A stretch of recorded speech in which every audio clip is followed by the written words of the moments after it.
বাতিল হয়ে গেছি আমি। সাদি আমার একদম শেষ করে দিছে ভাই।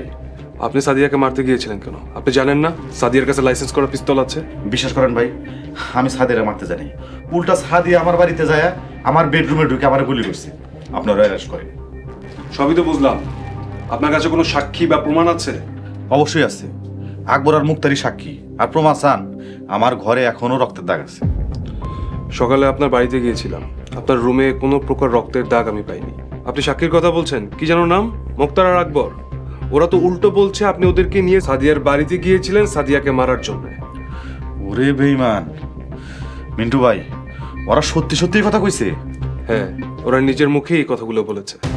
ওরা তো উল্টো ভয়ে আছে, সাদিয়া যদি মামলা করে আপনি তো জেলে যাবেনই, সাথে সাথে ওরাও জেলে যাবে। আল্লাহ, তুমি বিচার করো। সাদিয়া টাকা দিয়ে সবাই কিনা ফেলাইছে। তা মিন্টু ভাই, আপনি কত টাকা খাইছেন? কি বলছেন? মুখ সামলে কথা বলুন। এই মিন্টু কখনো ঘুষ খায় না।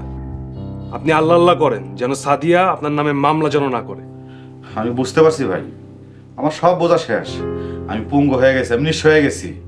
আমি সবার বোঝা হয়ে গেছি। আল্লাহ, আল্লাহর কাছে বিচার। যারা আমার সাথে বেমানি করছে, আল্লাহ যেন তাদের নিজ হাতে বিচার করে।